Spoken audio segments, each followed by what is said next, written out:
been an archivist since 2002. So I did the archives course through Edith Cowan University, and I did the course via distance education at that time. So I've probably been working at UNSW Archives also since 2002, but in a couple of different positions. So I first started out as a casual role, so while I was still studying, and here I am, 20 years or so later. So I've served in a number of different roles over that time. So I've been the University Archivist for around 10 years now. I've also had another couple of roles as Assistant University Archivist, so all my career has really been at UNSW. When I was still at school, I actually saw about the job of archivist in a job guide, and so for some reason that really interested me. So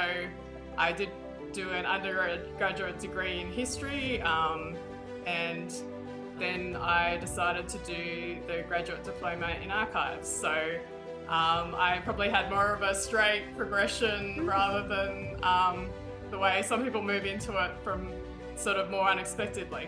So I had Karen Brennan, who was the University Archivist here, and Ghislaine Buckley, both of whom were involved in the ASA. So Ghislaine was the University Archivist from 2002 to 2004, and then Karen from 2004 to 2014, and both of them were at that time were members of the ASA. And there were also some other people, who also had a lot of involvement in the ASA, but those that, probably people at work at UNSW were the ones who mainly encouraged me to be involved in the ASA. And then I think later I was sort of became part of the branch committee, and got to know more people. So those were sort of some of my main reasons for joining the ASA. In terms of a counsellor, I guess my first bit was probably more in the branch committee, and so I should say, so one of the people who I did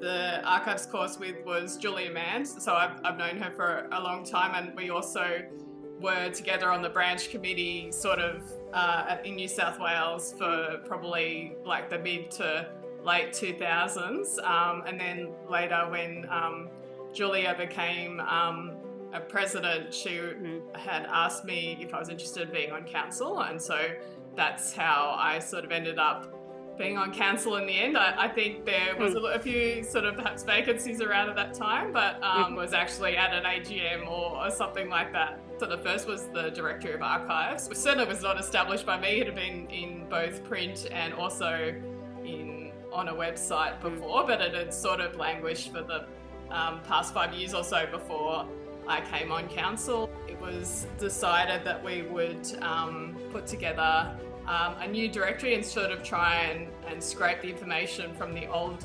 directory and put it into a new instance online. So a lot of the work that I was doing was sort of setting up like the instance with the help of Richard Lahane, and then we employed a directory officer who ended up being Hilary Rao, which still seems to be operating fairly successfully today.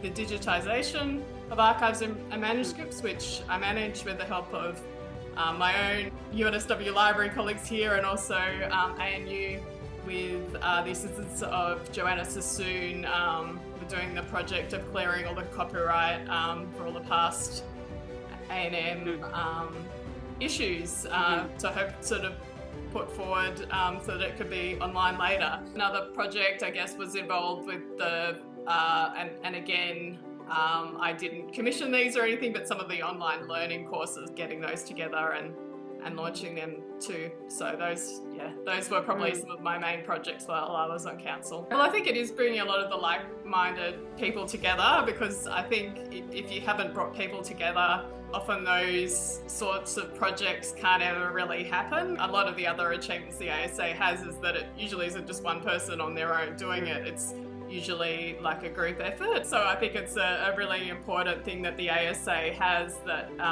it has the ability to draw like-minded people together the ASA has certainly been worthwhile for me to be involved in. I feel like I had a lot of good professional development from it in various ways, including when I was on council. It was useful in various means, really.